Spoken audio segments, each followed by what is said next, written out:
And on behalf of all of us at the Trinity Forum, I'd like to add my own welcome to you to join us for today's online conversation with Bonnie Kristian on trust, truth, and the knowledge crisis. I'd also like to thank our sponsors, which Molly mentioned, American Values Coalition and Baker Publishing Group, for their support. We really appreciate it. And delighted that so many of you are joining us today. I believe we have around 1,200 registrants from at least 16 different countries that we know of. So hello from across the miles to all of you joining us from Australia, Austria, Belgium, Brazil, Canada, France, India, Ireland, Israel, Italy, Jamaica, Mexico, Nicaragua, Slovenia, South Africa, and the UK.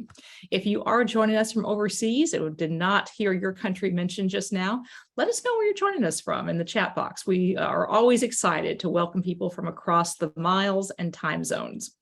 I'd also like to send a special thank you and welcome to the first time registrants joining us today. We believe there's over 100 of you and are just really glad that you found your way to us.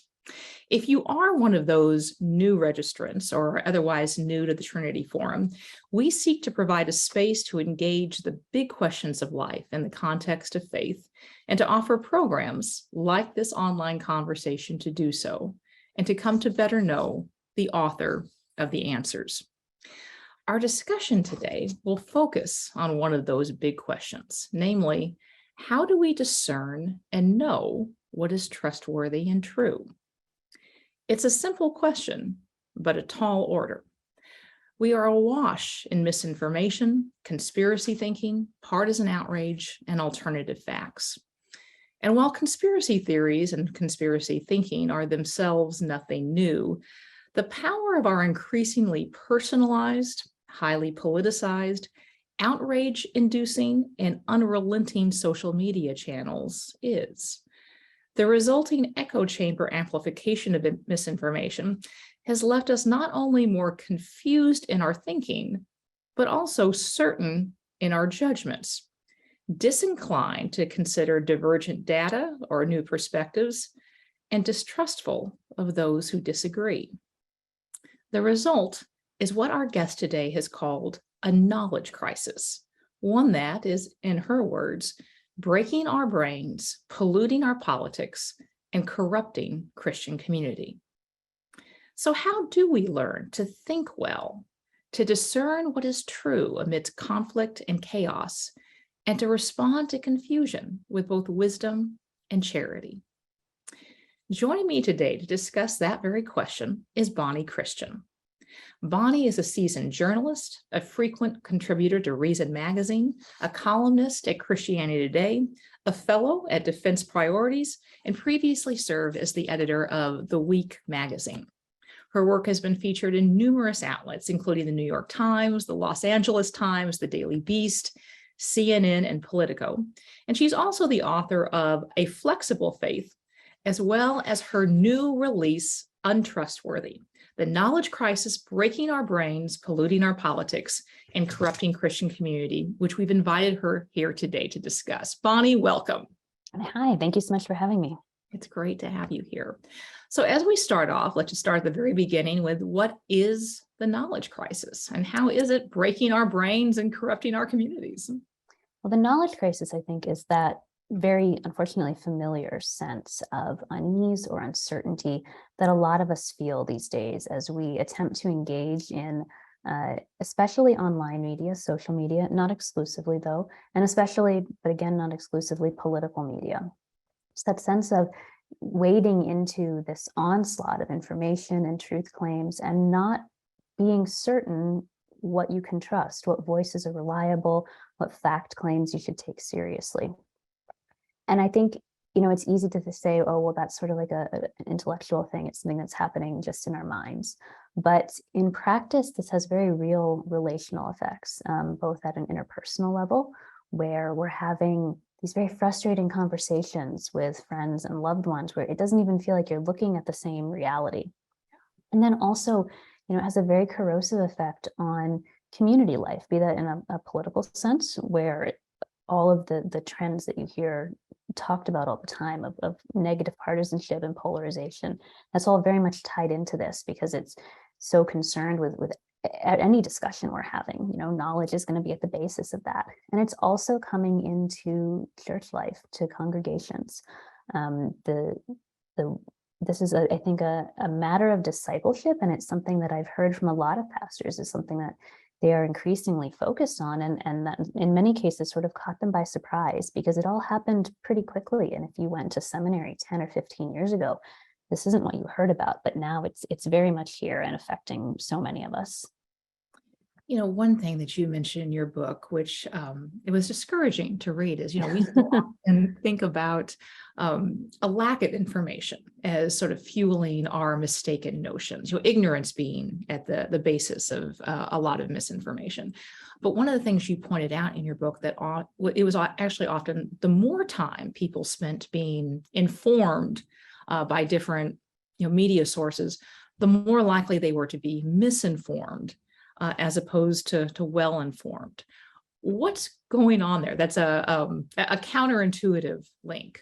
Yeah, that particular piece came from a 2019 study called the Perception Gap. And what they found was, as you said, people who were very up on politics, people who would consider themselves news junkies, who were quite well informed, the most distorted perceptions, particularly of their political opponents. And frequently the way that those perceptions were distorted was they thought that other people were more extreme and more antagonistic than they actually are. And I think a lot of that has to do with the way that our media ecosystem functions right now, where there's this intense competition for viewers, because you have to get eyeballs on there to be able to just pay the bills. And that encourages a high output of content. It encourages sensationalism. The more exciting headline is going to get more clicks. And it also, in the social media context, outrageous things tend to travel farther. There's some evidence that false claims will go viral farther and more quickly than true claims will. And I think a lot of that is just because there's a sort of perverse freedom if you don't have a regard for the truth. You can say whatever you want. You can exactly play into people's outrage and their fears. And someone who is trying to be more ethical and actually tell the truth, tell the factual story, has constraints and isn't so easily able to whip people up and get those eyeballs.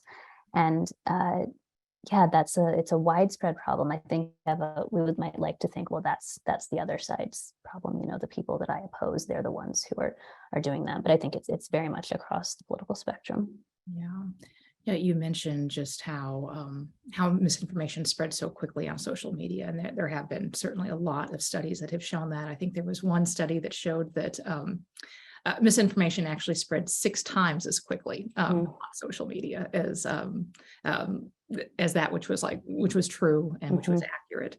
And another thing you point out in your book is that, not surprisingly, our trust in media is down, but our viewership and our consumption is way up.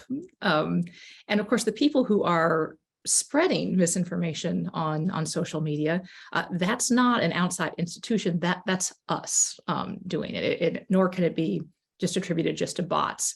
So what is going on here, and why have we come to love and consume more and more from outlets that we distrust? Some of it, I think, is sort of tribalism. And, people will say, well, I don't trust the media, but the stuff that I listen to is good. And so, people think that they've become an exception and they've found the true voices, which may or may not be correct. And some of it is that, as you said, we sort of all are invited to play pundit now. And so there's that incentive when everyone is constantly being encouraged to share their opinion. You got to have an opinion to share. You got to take stuff in to be able to put stuff out. A lot of it, I think, though, is we like to tell ourselves that we're consuming this political media because we're going to be good citizens and we're going to be well informed and have very rational opinions and all sorts of flattering things like that. But in practice, what our behavior suggests is that that's not actually why we're consuming this media. We're consuming it because of how it affects us emotionally and how it makes us feel better about ourselves than other people. excites us, how it sort of inflames us. And so, in that light, it makes sense that we would still be consuming more of media that we know in some sense isn't worth our time, because we're not really there to become better informed. We're there to be entertained for the most part. Mm-hmm. In addition to the counterintuitive finding that your book talks about, whereas the more we consume, the more likely we're being misinformed, there's another sort of inversion of what one might expect, which is, while our trust in different institutions and media, even in the information we receive, has gone down, that hasn't led to a greater discernment. Or that kind of skepticism hasn't necessarily always been applied in wise ways towards concentrations of power or the like, but is actually instead, the more distrustful we are, strangely, the more gullible we have become in terms of believing even stranger things. I would love to kind of hear you talk a little bit about that phenomenon and why that might be. Yeah, so I'm a libertarian, as anyone who Googles me will find out, and I'm certainly not anti-skepticism. I think skepticism is one of the healthiest habits of American politics and one of our better inclinations. The problem that we have now is that it's not a healthy skepticism in many cases. It's much more cynical. It's much more reflexive. It's not really informed by anything so much as just a knee-jerk reaction. When I was writing on that subject, I quoted from the philosopher, excuse me, Hannah Arendt, and she talks about a combination of gullibility and cynicism, in which you think, and I believe the quote is that anything is possible and nothing is true. I may be butchering that or reversing it or something, but anything is possible and nothing is true. It's gullibility and cynicism at once. And so the way it works is it's a very convenient posture to take, I think, and it's very conducive to motivated reasoning, where if someone presents you with, a truth claim or a story that you don't want to be true, you can simply dismiss it, right? Because, well, you can't trust those people. That doesn't make any sense. Like, why would you believe the media? It's fake news. But if there's some outlandish claim, or, not outlandish, but in many cases, some outlandish claim that, makes sense to you, that paints people you oppose in a bad light, that you want it to be true, well, then you can sort of take a posture of, you can't prove it. You can't prove it's not true. You weren't there. You didn't see this not happen. It's possible. And so it's when we have such a deluge of information coming at us all the time, I think it's easy to fall into that sort of pick and choose mindset, where you just sort of select things not based on any real careful assessment that you've done, because in many cases you can't. There's just too much to assess. And so you default into that more convenient approach of being cynical and overly skeptical about things you don't want to be true, and then being very trusting in a sense, and then to the point of gullibility about things you do want to be true. Mm-hmm. One of the things you point out is just how closely trust and truth are related. Mm-hmm. And, and of course, there are good reasons why some institutions, as well as some media outlets, have earned the mistrust that they receive. And there have been conspiracy theories that were true, conspiracies that have happened. One thinks of Watergate and Mm-hmm. others. And so, of course, the big question becomes, how does one distinguish whom to trust? And would be curious, like, how does one choose wisely whom to trust, not only on a personal relationship or a personal level, but more on an institutional level? That's a huge question, and not sure it's one I can answer very succinctly. I think a lot of it has to do with developing sort of a feel for truth. An analogy I like to use is when you're browsing in the store, can you sort of feel the difference between cotton and polyester? It's something you get right away, and that it might be sort of difficult to, if someone sat you down and said, okay, explain to me what feels different here. You might have trouble verbalizing it, but you feel it. And so I think developing that feel for truth and also for untruth is really important. And that's something that takes time, and takes a context of good habits and good community, and other wiser voices, sort of, to build upon and to guide us. And so something I think that is really useful in that regard can be finding voices that you trust from maybe outside of our own time, where it's not so wrapped up in the current debates, right? Because it's someone who didn't live during the current debates. And when we're looking at or reading or listening or what have you, someone who's not speaking about the fights that we're so wrapped up in, I think that can help make it easier to sort of figure out, is this truthful? Does this make sense? Is this person reliable and trustworthy? And then to begin from there. That's a good place where it's not so high stakes, it's not so immediate, it's not about anything that you need to do something about right now. Start there and start developing that feel for truth, and do that hopefully in the context of a good community. And then, as you have that sense, maybe move out into more contemporary situations where it's a little bit more urgent. Yeah.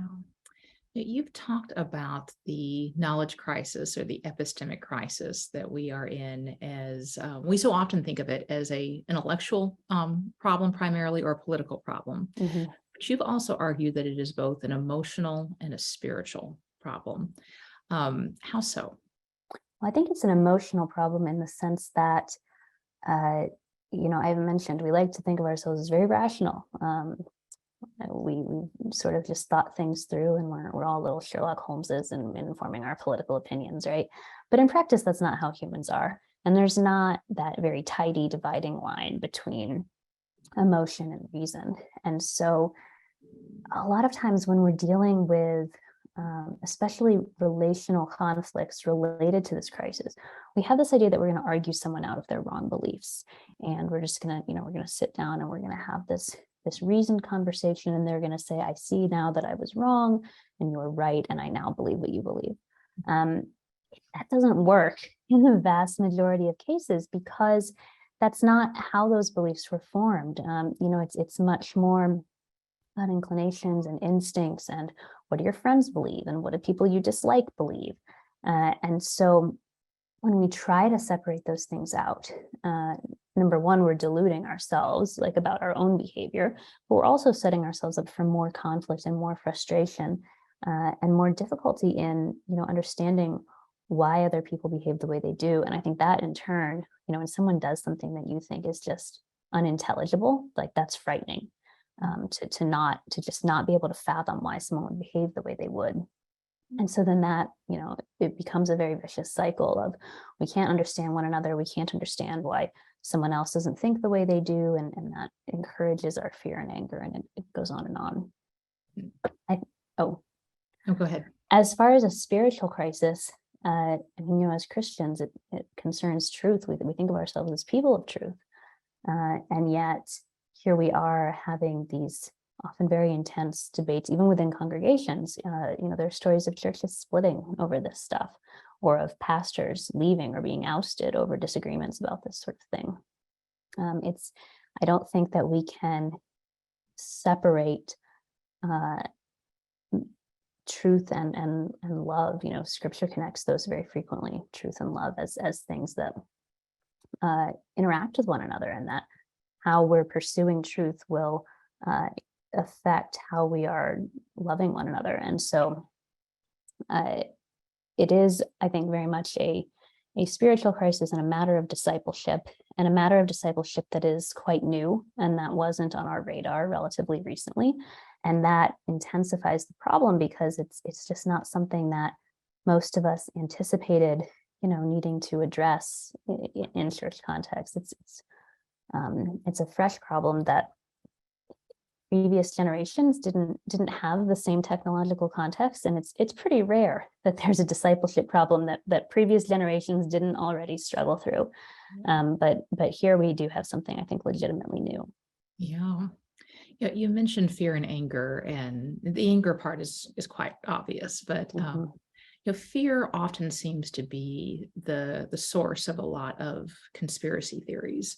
And there are a lot of studies out there showing that, kind of Americans in the aggregate have remarkably elevated fear levels around their fellow citizens. If one looks at polls just of political partisans, more than 80% of partisans on either side believe that the other side is brainwashed and evil and out to get them. And, of course, I'm sure there are folks out there with ill intent, but, presumably it's not half of the country out to get the other half. And unfortunately, there doesn't seem to be much difference in Christian versus the larger populace, at least by the polls. Why are we so convinced that our fellow citizens are intent upon our own destruction? I think a lot of it is that inability to sort of fathom how the other side could come to the conclusions that they have reached.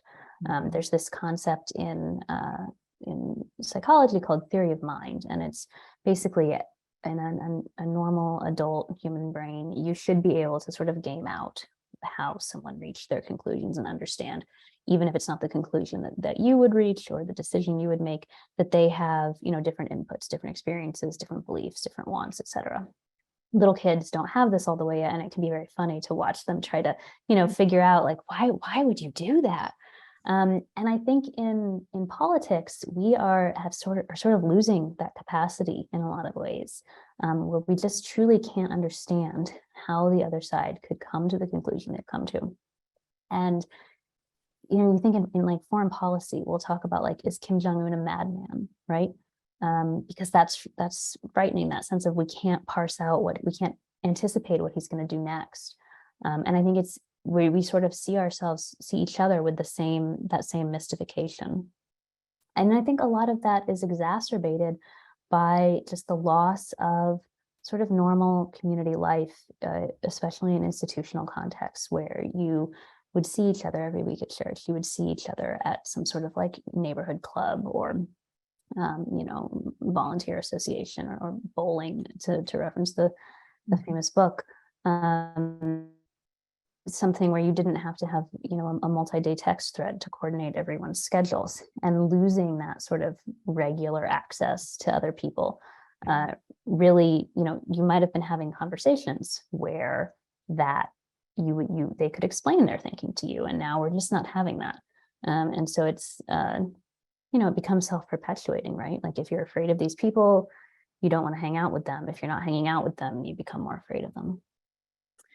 So what does one do then, just in terms of relating with the friend or the relative who does seem to have gone down a conspiracy rabbit hole, where they talk of little else, but one wants to keep the relationship alive? How does one approach that? It's never going to be easy, but I think the single biggest thing, and you mentioned they talk of little else, is to not talk about that. I argue for a living. I want to be able to argue someone out of something like that, but in practice, that I don't think those arguments, 99% of the time, I don't think those arguments succeed. And that's for a lot of reasons. Some of it is just, if you're spending an hour a week with someone and you try to argue with them for 45 minutes of it, there's not much of a relationship there. And, no one is going to enjoy that. They're not going to have much reason to listen to you. A lot of it though is, the way that a lot of conspiracy theories work, especially now, is they're not a carefully reasoned thing. There's not all these specific pieces of evidence that you could show are false, right? It's just sort of a mindset, and a posture of that negative skepticism, that very cynical mindset that we've discussed already. And so an argument, maybe you do win the argument about one specific thing. It doesn't matter. A new piece will rise up in its place. And so far more productive than arguing, I think, is to have conversations about other things, and those will function to remind that loved one about all of the good and indeed better things in the world that exist outside this framework into which they've gotten entangled. So, talk about your kids, your dog, your vacation, your jobs, whatever. Literally anything is better. And the time that you're spending talking about those things and focusing on better things that are not just, this sort of like self-consuming paranoia, all of that is a win. Just the fact of the conversation is a win, because it's not time that they're spending digging deeper into this mindset. And it's a long game. It's not, I think we sort of want to have a short timeline on, maybe I spend a couple months really focused on this, and then it's all better. It might be years, it might be a lifetime, but the more you can spend diverting their attention to other things, the better. You've argued that the likelihood of systemic reform of this new problem is relatively small, and if it comes, it probably won't be all encompassing, which means that we will need to change ourselves rather than waiting for systems to change. But of course, a lot of the problem is ourselves, and even those of us who very much want to think and live wisely and well and be discerning. It is so easy to get sucked into the echo chamber with feeds that reinforce all of our biases and confirm, those who are villains. And of course, blind spots are called that because we are blind to them, even if we are very inquisitive. Towards the end of your book, you mentioned different formational habits that help one both resist that mindset and be more discerning. What are some of those? Yeah, so the analogy that I give is, if you think about a Gothic cathedral, it's got beautiful windows.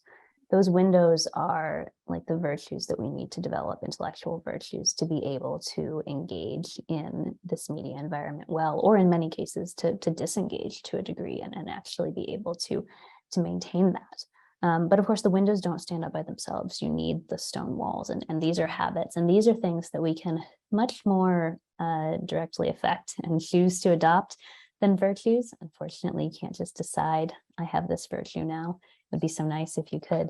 So a lot of the habits are very much concerned with how we're spending our time, where we're putting our attention, what voices are we habitually listening to. Something that I heard over and over again from pastors, even before I started writing this book, but then also in my research, was nearly verbatim. I get an hour a week with my congregants, but Facebook or Twitter or CNN or Fox News or what have you gets them for 15, 20, 30 hours.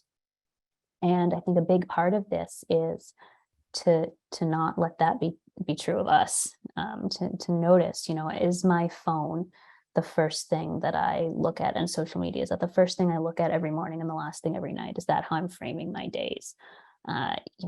Where is my living room oriented around, doing the classic two screen, right? Like the television and the phone at the same time. Is that how the most important room in your family life is physically arranged? And so being real, I think we need to be really honest, and this is very much me as well. We need to be really honest in assessing how we are spending our time like this, how we have arranged our homes and our schedules, and what is shaping you day in and day out. Because for so many of us, the answer has really become, the podcast that I can't do the dishes without, or the TV show that I watch every night while I fold the laundry. And those voices are not having a neutral effect on us. They're not having a neutral effect on the way we think and on the way that we're able to use our attention. A really good, simple question is, do you have to pick up your phone every time you get to the end of a chapter in a book? I think for a lot of us, the answer is we do. We do read like that.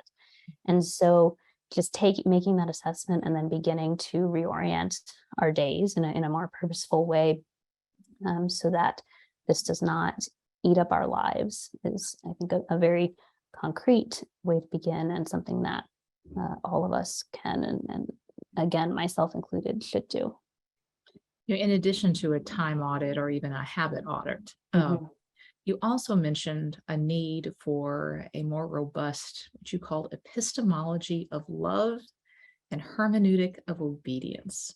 What does that mean, and what does it look like in the context of our tendency towards confusion? So the epistemology of love is a phrase that I have stolen from the theologian N.T. Wright. And his argument is that a lot of times when we're trying to acquire knowledge, we veer into sort of like trying to reach an impossible objectivity where you just want to sort of be like a blank slate, and there's going to be none of your own influence. There's going to be, you're going to be an inhuman robot just picking up facts. Or on the other hand, we sort of go into, just complete subjectivity, saying, I just, I want to find out what's true for me, what seems right to me. And so his idea of an epistemology of love is that you are striking sort of a virtuous mean between those, where you're looking for the thing as it is, and to enjoy it and respect it, to enjoy and respect the truth as it actually is, not as you want it to be, to avoid the subjectivity sign, but also not trying to have that complete detachment, where you are trying to know things as they are, and follow your increasing knowledge to where it naturally leads, and to be affected by that, and not try to be a robot that you cannot be. And the hermeneutic of obedience is, I think, closely related to that. It's an idea that I encountered, at least in the Mennonite tradition, which is have spent most of my adult life in a Mennonite church. And the idea is that when you're coming to scripture, though I think this applies more broadly as well, when you're coming to scripture, you will find it much easier to understand the text when you're prepared to obey it. And so for me, for example, for a long time, I thought, it's so confusing what Jesus says about, like, love your enemies and turn the other cheek. So, what did he really mean? We've got to really figure this out. And having ended up in a Mennonite church, it probably won't surprise you that I now think what he meant was love your enemies and turn the other cheek. And that being willing to countenance the possibility that the intended meaning was exactly as nonviolent, as much of a rejection of violence as it sounded, like, made it possible for me to consider that, right? That willingness to potentially obey brought clarity to my understanding. And I think that's true in a lot of things, that we have to that we will struggle to understand the truth if we are not willing to submit to the truth. And so a lot of times what we might experience as confusion is actually an unwillingness for something, or an unwillingness to recognize that something is true. Well, Bonnie, thank you so much for that. We have a lot of questions from our viewers that are all stacked up. And if you're new to us, just a reminder that you can not only ask a question, but you can also like a question. And that helps give us an idea of what some of the most popular questions are. So, wow, quite a list. A question from an anonymous viewer. Alan Jacobs encourages people to allow themselves the luxury of not having an opinion on the latest scandal until they've had time to consider it. Is that an approach you'd encourage? Yeah, absolutely. I think that's excellent advice. In fact, I would even extend it and say sometimes you never have to consider it and reach an opinion at all, because the world will be exactly no different whether you do or not. And because it is not possible for you to know about everything well. I think, even as a journalist, there are a lot of really important topics that you will never find me writing on, because I have no subject matter expertise. I am not in a position to be airing my opinions on these questions. And I do this for a living. So, like, how much more is that going to be the case for the average person? You just can't know about everything in a responsible and in-depth way. And the sense that we have that we need to always be raising awareness and having awareness and sharing our views, I think that's simply not true. And so, yes, absolutely to his quote. And then also, again, I think sometimes you don't need to form an opinion, and you certainly don't need to air it. Yeah. So another question comes from Nathan Harter, and Nathan asks, Paul Hollander documented intellectuals who fell for bad leaders, undermining the sense that they should have been trustworthy guardians of the truth, when in fact they seemed especially vulnerable. Yet we're often told to trust the experts. Why is that? Oh, that's a big one. So I think the society that we live in, a society as complex as ours, cannot function without expertise. I mean, all of us every day are relying on expertise of people we have never met, will never meet. We have no way of assessing their credentials. Every time you drive across a bridge, you are trusting the expertise of the people who engineered it, the people who built it. And that is just simply how we have to live. So we can't not have experts. And I include in experts, I don't just mean academic experts. There's a lot where many of us are experts in lots of things, some of which are not academic. So we have to have experts, but it is also true that there are dangers in being, considered an expert, and especially an expert in a public sense. And part of what's happened with the rise of social media and sort of the broader media environment that we have now is that people are much more likely to be asked to be experts in public. And that's can be a very tricky position to be in. Number one, communicating in public well is its own expertise. And so someone may be quite good in their actual field and a garbage communicator, but they're expected to be on Twitter or go comment on cable news or something. They don't necessarily have both kinds of expertise. And then another thing is that someone who actually is good at communicating, they gain a reputation for being so good at talking. And then they start to be asked to comment on things outside their actual primary area of expertise. And perhaps they do it because it's very flattering. And I think that points to some of what's going on in this question, which is that anyone who finds themselves in a position of being honored as an expert is going to always have to be on guard against an arrogance, an inflated sense of their own discernment, their own knowledge. It can be, I think, easy to assume that if you have expert knowledge in one area, that you'll be a good judge in these other areas, and that pride goeth before a fall, right? And that sets you up to be susceptible in the way that someone who does not consider themselves an expert and has a greater posture of humility, maybe wouldn't be so confused. Yeah. So a question from Mary Teresa Webb, and Mary asks, our culture says that, quote, my truth is different from your truth. How do we address this reality? Well, going back to not arguing, I don't know that you'll argue specific people who believe that out of that perspective. But I would say that that's false. there is objective truth. Where we get into trouble if you believe objective truth exists is that we can start to think that once we've acknowledged that reality, that we know it. And what I would suggest is that objective truth is out there. We are capable of grasping it, but that does not mean that at any given moment, I have actually figured it out, right, on any particular subject. And so I think when people talk about, there's my truth and there's your truth, in some sense, there's a good impulse there. There's an attempt to sort of have that humility and to recognize that things, look different from different angles and that we don't all have complete knowledge. But I think that we can strike that better balance of saying there is objective truth.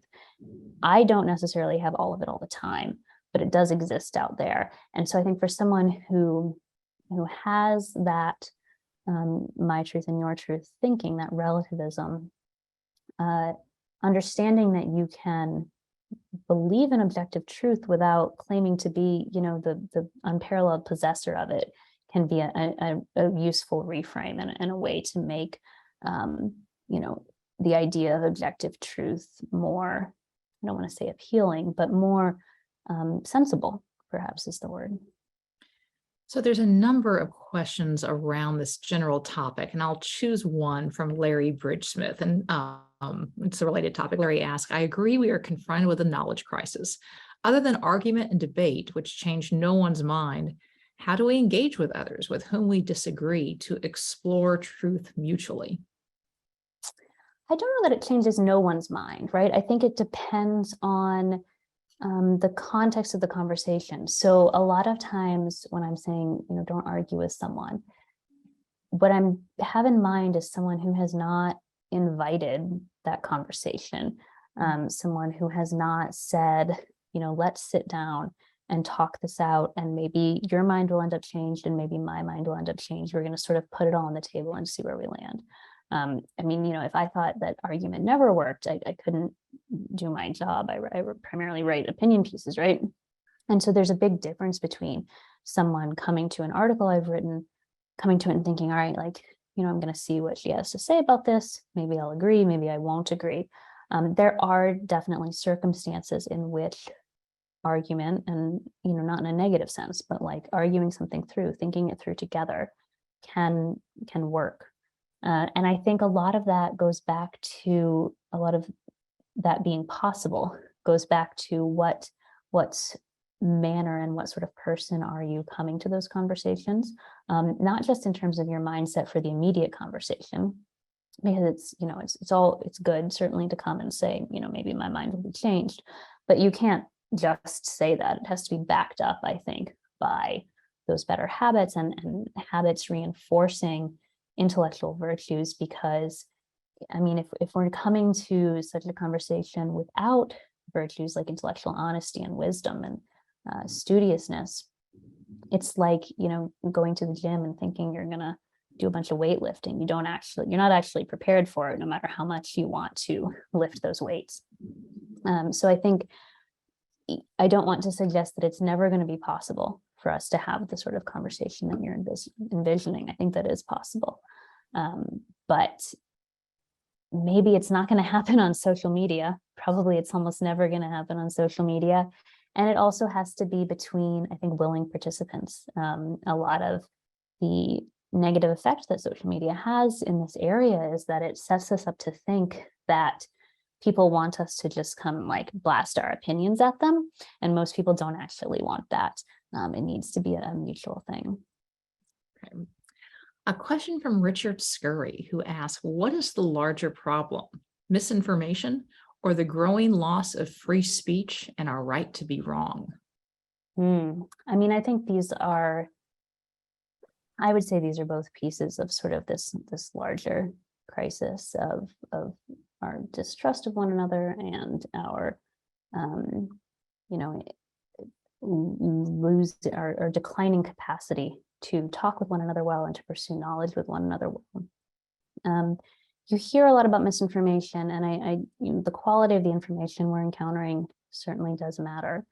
I tend to think the term, in some senses, gets overused, right? Because if you find something you don't like, you can dismiss it as just misinformation. And if we have a disproportionate concern, I think, for misinformation, it can lead us to supporting unrealistic and often counterproductive moderation, or you could even, in some cases, say censorship projects. On the other hand, I think if we are misunderstanding the extent to which our free speech rights are threatened, and I understand the case for saying Twitter moderation is censorship. As a libertarian, I think they're a private company. They're not bound by the First Amendment. And so while I do want strong free speech norms, the actions of a particular company, I think, are not identical with that. But when we become, if we're unrealistically worried about loss of free speech rights, then I think in some cases, some people, their reaction will be to sort of gravitate towards lower quality information as sort of like a thumb in the eye of the censors. And so I think these are related. I think there are risks in both directions. I don't know if I would rank one or the other as the greater problem. I think they're both serious. I think the technological aspects mean that both have really escalated and come to the forefront in a dramatic way, where, you know, you always had the tabloids at the supermarket saying like Hillary Clinton eloped with Bat Boy. Like there's always been misinformation, and the way it spreads now is on a much larger scale. And then on the free speech side, it is remarkable the extent to which illiberalism and the declining norms of free speech have just wildly accelerated in the past decade or so. And so I think that's difficult to overstate the dangers of that, though certainly that the overstating does happen, I think. Yeah. There's a related question from Richard Miles, who asks, how much of our current predicament is tied to declining standards in journalism? Reporters who substitute an ideological agenda instead of corroborating sources or verifying data and seeking comments from opposing viewpoints seem to bear much of the blame. So I would say that perspective is super common. We have polling on this, actually. When you ask Americans what's wrong with the media, they overwhelmingly say the problem is journalists deliberately lying, doing it for a political agenda, so that their side can win. I would push back on that to some degree. If you read Untrustworthy, you'll find that I am quite critical of the modern day journalism industry in a lot of ways. But I think that these sources of the problems that are, evident tend to be a little bit more mundane, and in that regard, more difficult to notice and to stamp out. And so, you can certainly find cases of journalists deliberately lying. Often they're exposed by other journalists. But I would point more to things like, how do we make money, right? So before the internet, journalism was a cash cow. If you had a local paper, you were where people ran classifieds, right? You wanted to sell a car, you wanted to hire someone, you paid to put it in the classifieds. Now you do that for free on Craigslist or Facebook Marketplace or what have you.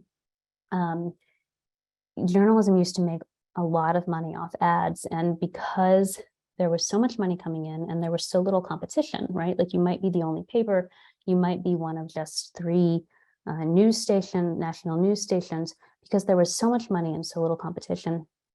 That gave the newsroom a lot of leeway. You didn't have to sensationalize if you didn't want to get eyeballs, because there was nowhere else for the eyeballs to go. Like there's no alternative. So now the advertising model is destroyed. There's a million places you can advertise: Google ad networks, Facebook ads. You don't need to do classifieds anymore. There's also far more competition, right? And in some ways, this is a very good thing. The internet has allowed a lot more voices to come into play, but that increases the competition. And so the subscription model isn't really working the way it used to, right? Like, how many of us have jumped a paywall? Nobody wants to pay for online content. There's this perception that if a story is online, I am entitled to it by right. It must be free to me. So this is very much an open question of where is the money going to come from? And competing in that marketplace, having to compete for just like pennies of ad revenue, means you want to get a huge volume of views in most cases. This is what outlets are going for. And so how do you get that? You got to pump out content constantly. So speed is a huge thing. And when you're working on such a tight deadline, like one day I wrote 18 short news articles in a day. 18. That's not that uncommon, especially for a young early career journalist. That's not an outlandish thing. And so when you have to just pump out story after story after story, and I was doing, more aggregation and analysis, not original reporting, but in either case, you only have so much time to do so many things. If you need to interview sources, who are you going to go to? You're going to go to people who will be easily reached. Who's easily reached? Government officials, people from big businesses, people who have like a PR office where you can easily find their number. You can call them up, they'll answer. So that's who you call. There's a strong incentive when you're under such a tight deadline to reach out to those very familiar voices. So speed is a big part of it. Entertainment is a big part of it. If you have 1,000 headlines on the same story, how do you stand out? How do you get the clicks? The incentive is to sensationalize. So that's a big part of it as well. Just because of this need to, journalists need to have salaries, right? We need to be able to pay the bills. That's not very exciting, right? Like, that's not as exciting as the political story. Now, I will say, I think there are two things that are a little bit more political. One is, yes, it is well established, and you can look at this through campaign donations, that sort of the average journalist does lean left. Like, that's very true. Something like a lot of journalists don't donate to campaigns on principle, but of those who do, like 90% of donations go to Democrats. Mm-hmm.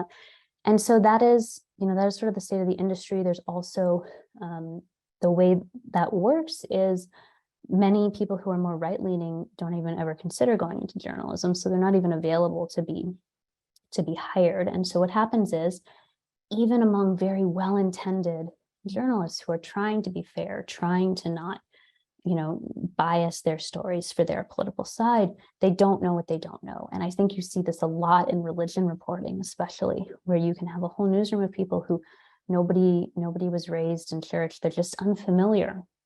And they're not trying to be malicious. They just are clueless.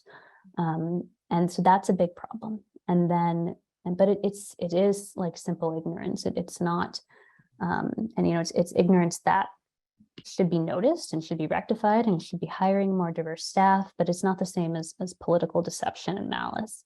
And then finally, I would just say there is an internal industry debate going on right now about objectivity and what is the best way to tell the truth. Should you sort of strive for that old standard of neutrality and objectivity and being sort of that blank slate, always quoting a Republican and a Democrat together? And there's a case for that. There's a case for objectivity. I tend to think that is certainly the way you should lean when you're on the reporting side. I write opinions, so that's not me. But there's a strong impulse among younger generations of journalists, especially, to say, well, we have biases. We think we know what is true. Why can't we say what we believe to be true? And it's like a classic example of this would be somebody makes a racist comment. In the headline, do you say he made a racist comment, or do you say he made a racialized comment? So the older model would be, say, call it racialized. The younger model says, no, we know it was racist. Why can't we say it was racist? And I think, again, I lean a little bit more towards, for the reporting side, for the objectivity thing. But I also think that it is true that, humans we're not robots. We're not neutral. No one whose job is to look at politics all day is going to not have political opinions. And I think it often is better to be transparent about that, to tell readers what you think, to tell readers, in fact, where your bias is. And that is something that sort of the industry at large is trying to figure out how to do that. Bonnie, thank you very much. In just a moment, we're going to give you the last word. But before that, a few thoughts for all of you who are joining us. Immediately after we conclude, we'll be sending around an online feedback form. We'd love to have your thoughts. We read every one of these. We really appreciate the input and try to incorporate them to make this program ever more valuable to you all. And as a small incentive for you to give your feedback, we'd like to offer anyone who does so to we'll give you a code for the free Trinity Forum reading of your choice. There's a lot of readings that we have that kind of bear very directly to today's discussion, including Brave New World, selections from Hannah Arendt's Origins of Totalitarianism, and many others. So I hope you'll take advantage of that. In addition, tomorrow we'll be sending around a video link, which includes, or rather an email with a video link to this conversation, which you can share with your friends. We'd love for you to share it with your friends. We'll have a whole list of additional resources if you'd like to go further into the conversation, including a number of our readings that bear directly on some of the authors that Bonnie has mentioned in her book, as well as some of our other online conversations that have tackled this topic from different angles too. In addition, I'd like to invite everyone who is watching us to join the Trinity Forum Society, which is the community of people who help advance the mission of the Trinity Forum to cultivate, curate, and disseminate the best of Christian thought in the public square for the common good. There are many advantages to being a member of the Trinity Forum Society, including a subscription to our quarterly readings, a subscription to our daily What We're Reading list of curated reading recommendations. And as a special incentive for joining, if you join for the first time or with your gift of $100 or more to support this kind of programming, we will send you a signed copy of Bonnie's book, Untrustworthy. So really hope that you will take advantage of that. In terms of new events coming up, our next online conversation will be on Friday, November 4th, the Friday before the election, where we're going to get to hear from Richard Mao and Paul Miller on the topic, how to be a patriotic Christian. And for those of you who are in or near the DC area, this Monday, we're actually going to be hosting an in-person evening conversation at the National Press Club in downtown Washington, D.C., with Andy Crouch and David Bailey on the topic, can our culture be remade? So we would love for you to join us either for our in-person evening conversations or our online conversations. And there should be an opportunity to register for both of those in the chat feature coming up right now. Finally, as promised, Bonnie, the last word is yours. All right.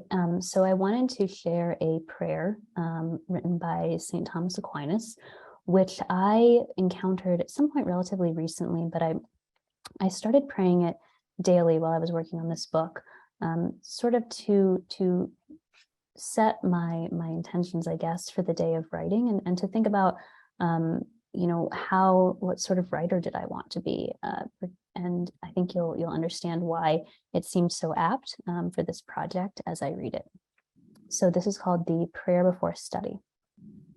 Creator of all things, true source of light and wisdom, lofty origin of all being, graciously let a ray of your brilliance penetrate into the darkness of my understanding, and take from me the double darkness in which I have been born, an obscurity of both sin and ignorance.